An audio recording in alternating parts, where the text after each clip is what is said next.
ఆశీష్ గారు ఇప్పుడు 2019 నుంచి మొన్న ఎన్నికల వరకు అనేక సంక్షేమ పథకాలని వైఎస్ఆర్ పార్టీ అమలు చేశామని చెప్పింది. వైఫల్యానికి ప్రధానంగా అంటే ఏదైతే మీరు చెప్తుందో ఒక డిక్టేటర్‌షిప్ అనేది కారణం కాకుండా, మిగతా అంశాలు ఏమి ఓటమికి కారణం ఏంటండి? ఎందుకంటే చాలా వరకు పథకాలైన అమ్మఒడి కావచ్చు, లేతే విద్యా దీవెన కావచ్చు, ఇలాంటి అనేక పథకాలు తీసుకొచ్చాడాయన. అంటే డిస్ట్రక్టివ్ పాలిటిక్స్. ఏది అపోజిషన్ పార్టీ నాయకుల్ని వేధించటం అనేది మెయిన్‌గా పట్టుకు పెట్టుకున్నారు.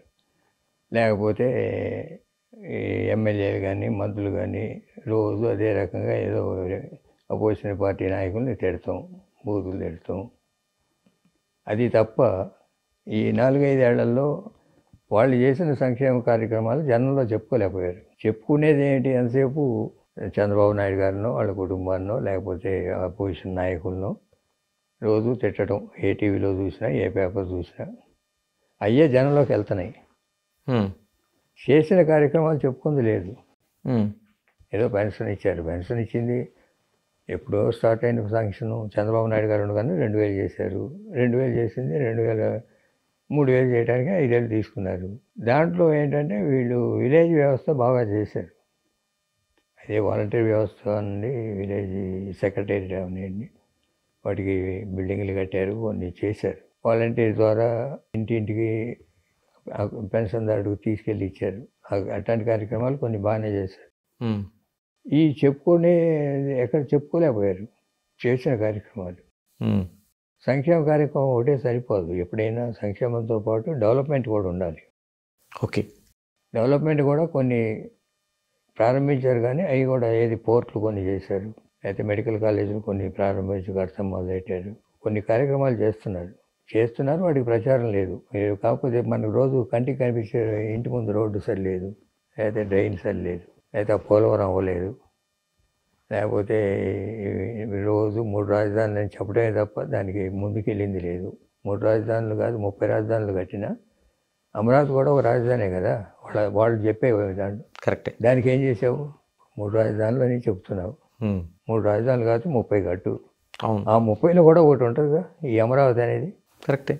అది కరెక్ట్ కాదు. ఏదో ప్రీవియస్ గవర్నమెంట్ చేసిన దాన్ని నేను చేయను అనేది కరెక్ట్ కాదు. ఇప్పుడు చంద్రబాబు నాయుడు గారైనా ప్రీవియస్ గవర్నమెంట్ చేసి కంటిన్యూ చేస్తూ దాని మీద ఉన్న లోతులని సర్దుబాటు చేసుకొని సక్రమ మార్గంలో పెడతారు. వైజాగ్లో ఏమైనా చేస్తున్నారనుకోండి, ఇప్పుడు రిషికొండ ఉంది, ఏదో కట్టారు. కట్టిన దాన్ని బెటర్గానే ఉపయోగిస్తారు దాన్ని. అంతే కదా, కూల్చి వేసుకోలేదు. సర్క్యూట్ హౌస్ చేస్తారు, లేకపోతే ఏదో చేస్తారు, టూరిజం చేస్తారు, లేదా ఆఫీసులు పెడతారు. అంతేగాని కూలగొట్టరుగా. ఇప్పుడు నువ్వు ఆ ప్రజావేదిక కూలగొట్టే బదులు ప్రజావేదికలోనే నువ్వే నడిపొచ్చు, జనాన్ని కనిపిస్తూ. కరెక్టే. ఇంట్లో కూర్చునే బదులు బయటకు వచ్చి జనాన్ని కనిపించే వేరు కదా. కూలగొట్టడంలో ఏంటంటే వెంజన్స్ కనిపిస్తుంది. డిస్ట్రక్టివ్. అటువంటి సరి చేసుకుంటారు ఎవరైనా దెబ్బ తగిలిన తర్వాత. సింహావలోకనం ఏమైనా ఉంటుంది కదా, మనం 5 ఏళ్ళు చేసిన మంచి ఏంటి, 5 ఏళ్ళు చేసిన తప్పులు ఏంటి. మీరు అంతకాలం పార్టీలో ఉండి బయటకు వచ్చిన తర్వాత కూల్గా ఉందండి ఏమి?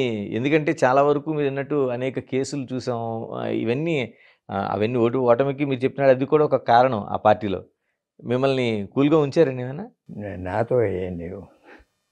నేనంటే మేము మొట్టమొదటి నుంచి నాకు అందరూ అటు కాంగ్రెస్లో కానీ, ఇటు బీజేపీలో కానీ, టీడీపీ కానీ, వైసీపీలో కానీ ఫ్రెండ్లీగానే ఉంటాను. నేను ఏ పార్టీతో అసోసియేట్ అయినా నాకు శాశ్వత శత్రుత్వం లేదు, మిత్రత్వం లేదు. ఓకే. టీడీపీలో నేను కాంగ్రెస్లో ఉన్నా సరే రామారావుతో బాగానే ఉంటాం. ఇప్పుడు ఆ రోజుల్లో వాళ్ళ కుటుంబ సభ్యులందరితో బాగానే ఉంటాం. ఇప్పుడైనా నేను టీడీపీలో ఉన్నా సరే వైఎస్ఆర్సీపీ నాయకులు చాలామంది నాతో మాట్లాడుతూనే ఉంటారు, వస్తూనే ఉంటారు. జగన్మోహన్ రెడ్డితో పాటు ఆ పార్టీలో కొందరు నాయకులు, మీరు అలాగే నాయకులు ప్రస్తావించారు కాబట్టి, వాళ్ళు ఉపయోగించిన భాష కావచ్చు, లేకపోతే వాళ్ళ ప్రకటనలు కావచ్చు, అవి కూడా పార్టీకి నష్టం చేసినాయి అనుకోవచ్చండి. నష్టమే, అదే కదా నేను చెప్తుంది.